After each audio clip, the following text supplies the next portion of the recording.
So what are some intellectual proofs for the ma'ad?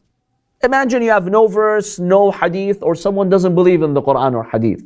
How can you prove to them ma'ad? We've established before the Mabda, that this universe has a creator, a cause, an originator. God, when we look at the system of the universe, it's well balanced, it's very delicate. We know that God has purpose behind His creation. This purpose cannot be completed without the Day of Judgment, without ma'ad. Because this world is too small, too limited to reward the good doer.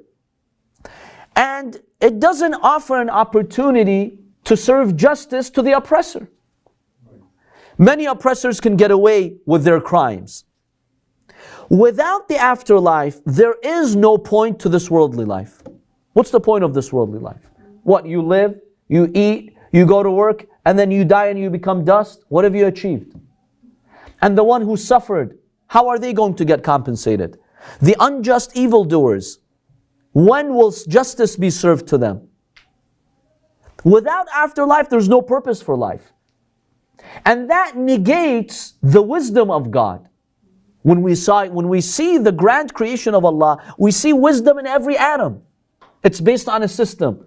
Why would God create this life without a purpose then? Then what's the purpose of life? It's only the belief in Qiyamah, in the afterlife, in Ma'ad, that validates this world. If you eliminate Qiyamah, this life is purposeless. It's really meaningless. There's not that much meaning behind it. The Holy Quran makes a reference to this. In Surah Ad-Dukhan, verses 38 to 40, Allah is basically inviting us to intellectually think. Look at my creation. Look at the heavens and the earth. Look at the universe. Isn't it well balanced and based on some sort of wisdom? Let that make you believe in the hereafter. See? Allah subhanahu wa ta'ala states, وَمَا خَلَقْنَا السَّمَاوَاتِ وَالْأَرْضَ وَمَا بَيْنَهُمَا لَاعِبِينَ. We have not created this huge universe, the heavens, the earth, just for play, just in vain. مَا خَلَقْنَاهُمَا إِلَّا بِالْحَقِّ. We created them only in truth. وَلَكِنَّ أَكْثَرَهُمْ لَا يَعْلَمُونَ. But these ignorant pagans do not know. إِنَّ يَوْمَ الْفَصْلِ مِيقَاتُهُمْ أَجْمَعِينَ. See? Allah says in the beginning, I did not create the universe in vain. Then He quickly refers to the Day of Judgment. That means, the Quran is saying, the Day of Judgment is what validates the wisdom behind this universe. You eliminate the Day of Judgment, there's no wisdom to this universe. What's the wisdom? You just create a materialistic, material universe, and then what? What's next? What's the end goal? It's only the Akhirah, the Day of Judgment, that gives meaning to this life. Without it, there really is no meaning. It's useless. Any questions on this? Yes. Just from the atheist point of view, what if they say that it is a useless world, or it could be a materialistic? So we mentioned that Ma'ad is based on the Mabda, the belief in God. If someone negates the existence of God, then there's no point in talking about the Ma'ad. We have to go back to the Mabda. So Ma'ad follows after Mabda. So if someone does not believe in the Mabda, then there's no point in discussing the afterlife. Because the person says, yeah, this whole universe just randomly came into existence. There is absolutely no purpose. Life is random. This earth is random. Everything just randomly came. There's no purpose. Yeah, they will make that claim. But then we go back to our first discussions about the existence of God. What about the Jewish people? How do they... So this would be proof to anyone who believes in a God. Whether the pagans who believed in God but they ascribed partners to Him, or the Jews who believe in God. So we tell them that if you believe in God, you recognize God's existence, there must be wisdom. If you eliminate heaven and hell and the Day of Judgment, then what's the point of this life? So this is proof that we can use with the Jews, yes. And if they come back and say, well, God rewards us in this world. You work, you become successful, you're rich, you get your money in dunya. Or we will get the kingdom of Israel on earth. Well, that doesn't really justify it. First of all, you're only limiting God and His universe to you. Right? Only your kingdom in Palestine. Okay, what about other human beings? They just eliminate them. Look at the selfishness there. And they used to do that with Musa alayhi salam. Same mentality. You know, we are the best, favored creation. We are only God's chosen people. They would say it from that day. So this would not really justify the creation of humans and people. And then, even if you get your kingdom on earth, all those who suffered in history, all the criminals who got away with their crimes, how do you justify that? And say, do they think that this earth is eternal? It's not clear what they believe about the end of time. The Old Testament basically does not make references to that. Yes. Doesn't say what happens to life, how it will come to an end.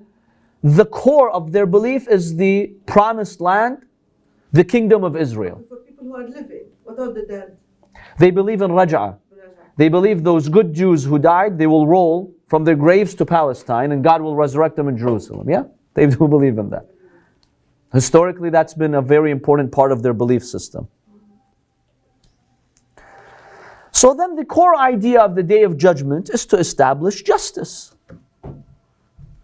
When will Allah subhanahu wa ta'ala decipher the good from the bad and reward the good and seek revenge from the evil ones?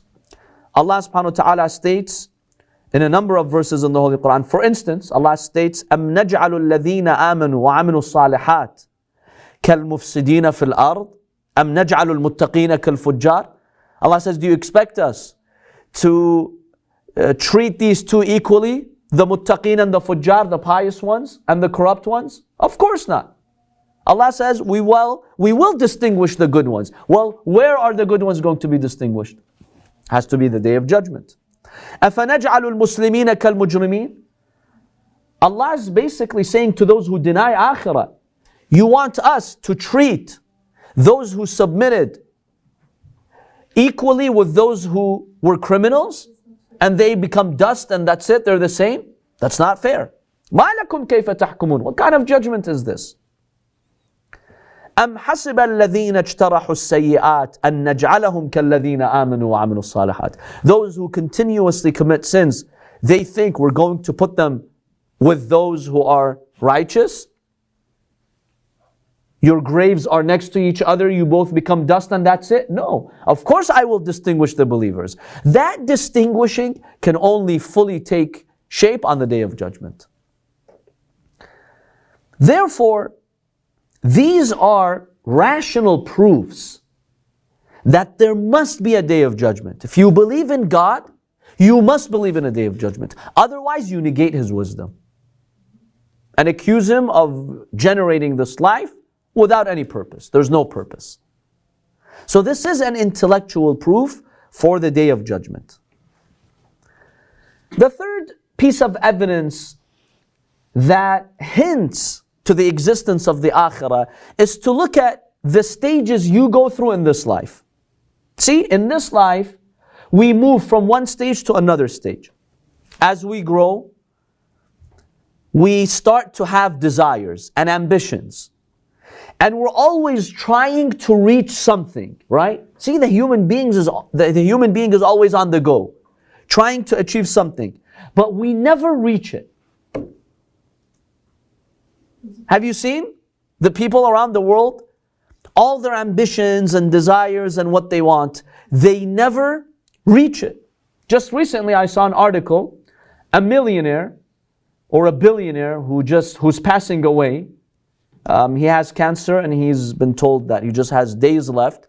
He said in that article, people, don't be fooled by money. I thought what I wanted was money. I realized it did not satiate my desire and interest. Money didn't help me. It's not what I really want. Human beings never fully achieve what they want in this world. We're never settled, right? We're always moving from one stage to another stage, looking for something new. Now, if you die that way, then we leave without having completed the goal of settling down, of reaching what we want, of reaching the target. And that's unwise for Allah to do. He creates all these people. He puts in you the desire and the ambition to reach something, but you can never reach it. That's like God teasing you, right? And God doesn't do that. Alaykum as-salam. The justice and the rahmah of God necessitates that He gives you another dimension to reach what you want. And that's وَإِنَّ الْآخِرَةَ هِيَ دَارٌ قَرَارٌ. Allah says that akhirah, the abode of the Day of Judgment, that's where you'll be settled finally. That's where you're settled. You're finally not on the go trying to covet something new, desire something new. You're fully satisfied. That can only happen on the Day of Judgment. It cannot happen in this world. Any questions on this third point? See, imagine God creates a creature. He puts in him the desire to want something always. But you can never get it. And then you die, you become dust. That's pretty sad. That's pretty miserable. Like, who would do that? Which wise being would do something like that? But Allah has given the good doers the opportunity to reach that. Our desire is to live forever. That's one desire. Yeah, exactly. Allah put the desire in you to live forever. Why would He deny you that? Why would a wise Lord do something like that to you? He puts in you the desire to live forever, to want full justice, but He denies you that. That's wrong. That's not a wise Lord. A wise Lord would not do something like that. So this is another way of looking at it. Sayyidina, some Hindus believe they can reach a state of Nirvana. Yes, we discussed that before when we talked about reincarnation.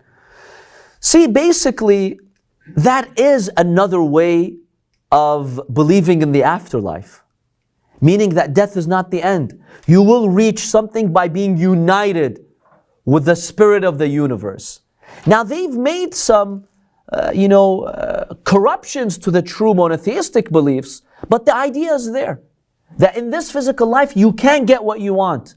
You have to be united with the spirit of the Lord or the soul of the universe. They don't believe in a God the way we do. They believe that the whole universe is God and you're united with God. It's a form of pantheism. But yeah, the idea is there. See, they have that idea. It's built in the brain of the human being that there must be something more than that. It can't be just this physical life.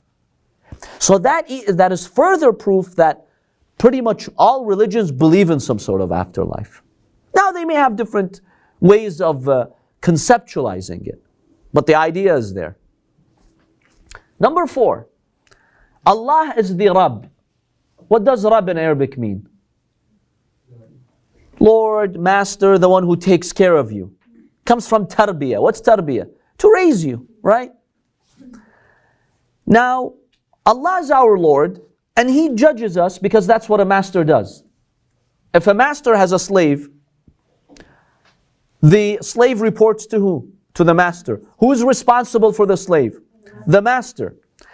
Now, we are the slaves of God because He created us. Where does Allah subhanahu wa ta'ala fully judge us and basically follow up with what we did? Because remember, He's the master and we are the slaves. He can't just annihilate us and that's it, there's nothing.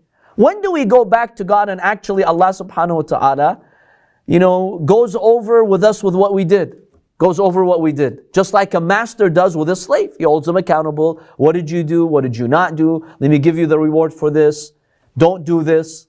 When will this happen with Allah subhanahu wa ta'ala fully? It has to be on the Day of Judgment.